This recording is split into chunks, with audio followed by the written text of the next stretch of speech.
Sometimes it feels like we have to play small to get love and appreciation in the relationships that we engage in, whether that's a friendship or an intimate relationship or just any form of relationship at work, wherever it is.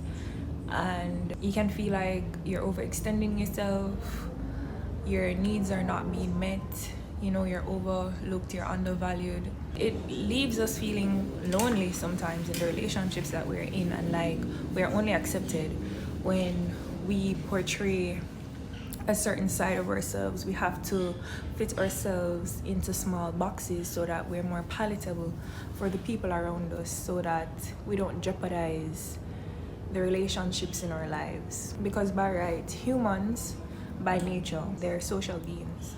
And that just simply means that we depend on our social group to get our needs met.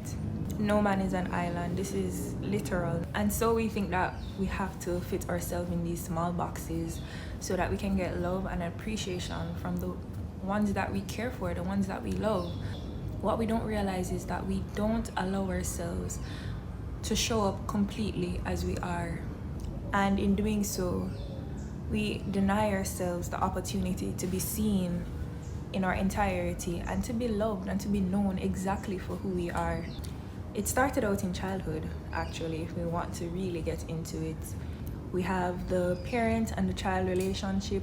The parent is normally the guide for the child or whatever caretaker there is for the child. A child may think that something is in their well-being, and a parent may oppose that and make decisions in a unilateral way, lacking empathy for the child, not considering the needs or the wants or what the child thinks is in their well-being, because they're the adult and they know it all. And because of this, the child basically has to reject this part of themselves. And they have to play small and keep it safe to make sure that their needs are continuously met by their family. And this leaves a lasting imprint on every child that experiences something like this. This isn't a unique phenomenon. Almost every person alive has experienced this. And what it really does is it teaches us that to get love and to get appreciation and acceptance and to be valued, you have to compartmentalize yourself. You have to fit into a certain box, a certain category. You have to compromise who you are as a person. You have to compromise certain aspects of yourself so that you're loved and valued and feel accepted. But there's going to come a point in time where this mask, this costume, it doesn't fit anymore. It doesn't work anymore. You're outgrowing it. And basically what's that doing is forcing you to look into the mirror, to look deep within your subconscious and find the skeletons that you have buried deep in the closet and tucked away.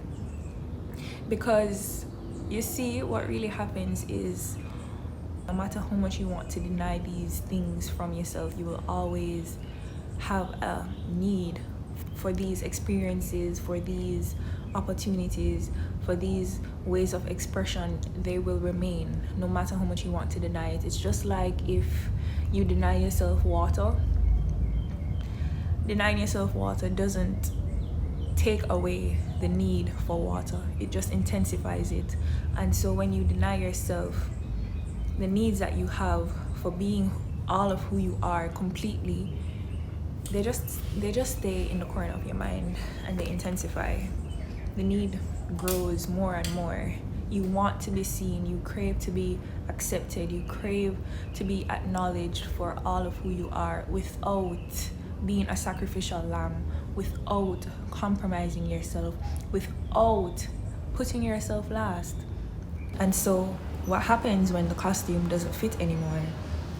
When you've outgrown the act, when you've outgrown the character, your life is asking you for change. It's asking you if you're going to stay on the surface and play it safe, or if you're going to allow yourself to look in the mirror honestly, to do the work to really look at yourself and allow the parts of yourself that have never been watered before to emerge and to grow and to love yourself in your becoming, even if those around you are not able to do so. Because you see, what this stage is really asking you for is for you to be able to find your standards, your values, what really matters to you. What do you want to nurture in your life? Who do you want to become? And when you really get serious on what your values are, what you align with as a person, and in this growth, there's always the invitation for those around you to also evolve with you. But that is completely their decision. That's their choice if they want to. And it doesn't mean that one person is better than the other, but it can just show that you have two separate lives evolving along two different paths in two different directions. And it's okay to let it go for the peace and for the betterment of your future, for the evolution of your soul, what your spirit deeply yearns for, because you deserve to be loved. You deserve to be known for who you are and not the mask that you wear, not making yourself the sacrificial lamb of compromise. Because what compromise really is you teaching others, look, I'll forget what I need and it might hurt, and you forget what you need and it might hurt now or later. And I'm doing this compromise now so that you can compromise later, which is not how a relationship works. It's not how friendships work. It was not how they were designed to work. And in truth and in fact, it goes against the true definition of love. Love is supposed to nurture every soul involved into reaching spiritual maturation. Not religious maturation, but spiritual maturation, to evolve into their highest self. And that takes high levels of integrity and having a mirror that you can work with, which is another person that is honest as well. Some things you are able to work around in relationships, but some things you cannot compromise. For example, if someone has a job that they really love, and because of that they have to work in the nights, but their partner doesn't want them to leave them in the nights, if that person leaves their job even though they really feel content and happy in their career, that is a compromise, and that will just lead for resentment down the road. That will just lead to a very unhappy relationship. Yes, the relationship may last a very long time, but that doesn't mean that it's going to be happy and harmonious in the way that relationships are meant to be. It may get lonely at first, but this is where you get to decide. Do you dilute your truth so that you can feel accepted? Or will you allow yourself to step into the person that you are meant to become? Because really and truly, diluting your truth is the same as diluting your power. We have to get honest with ourselves and look in the mirror and ask serious questions. They may be hard, but we have to ask them. What have I been tolerating that doesn't reflect my highest self? Where have I been shrinking to keep the peace?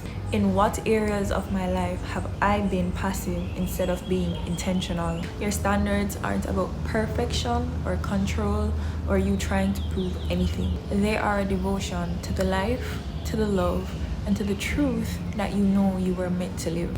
Your standards are supposed to stretch you, not in an aggressive way, but gently, allowing you to grow and bloom into who you are meant to become. When you choose yourself, things will naturally fall away. And at first, it's going to feel very uncomfortable because you adopted this people-pleasing mindset. You know, you felt that this is the way of being a good person, of being right, when that's not being a good person. Abandoning yourself doesn't make you a good person. Abandoning yourself and expecting others to do so at your will does not make you a good person. In fact, being so caught up on being perceived as a good person doesn't allow us to actually become good people, because we run away from ourselves at the slightest hint of any form of discomfort, even if that means that we bleed on others. We hide it, we shove it away, we pretend it's not there, just so that we can keep this image in our minds of being a good person. But what if being a good person is a cage? What if this is what's keeping you from being authentically yourself, from really finding value within yourself, where you don't have to look outside of yourself for it anymore, where you are comfortable in knowing who you are as a person and you stand 10 toes down in that knowing? And it's okay to grieve. It's okay to feel sad. It's okay to accept the losses. It's okay to bid farewell to a chapter, but just know that whatever you lose creates space for something new to come in. And resisting this change can really do more harm than good. So we have to get clear on what our standards are, what our values are. How do we know them? We can simply just look at the people that we really admire, the people that we find fascinating. What are the traits in them that you like? This is just a mirror. It's reflecting something inside of you that may not be to the same magnitude, but it's asking for some attention, for you to nurture, to own this characteristic within yourself. That's how you can identify your values. That's how you can know what standards you want to live by as a person. It's not about becoming a perfect person, but someone who is intentional with their life. When you begin to embody your standards, life around you begins to rearrange itself. The way you dress, the way you care for your body, the way that you show up in a room, how the energy shifts, all of that changes. You don't need to announce it. It's not some grand action that you take. It's something internal. Sometimes it's just something that happens quietly internally, but the shift can be felt. You'll notice you'll have more clarity, decisions become easier, and relationships feel lighter. You don't have to strive and chase and push. You just naturally attract what belongs. So what can we do to grow every day into this person? Revisiting your standards often. Daily, we can ask ourselves, did I honor my standards today? Where did I fall short? And what can I do differently tomorrow? What am I proud of? Reflection isn't about shaming yourself, and definitely not about being perfect, but it does give you some grounding in who you're becoming. And remember, growth happens in small, consistent choices. The choices that others may not see, but you are able to feel. No one else can define what's true for you. But when you decide to start listening to yourself, life has a way of responding. But letting go involves doing a tremendous amount of work. It's called shadow work. And it's what other people won't see. And it involves a great deal of integrity and will out. You know, the hardest thing for me is to leave a situation that I'm enjoying, that I know is not very fruitful. But I also know it's okay to feel bad about doing the right thing. Yeah. Because that means you were loving genuinely.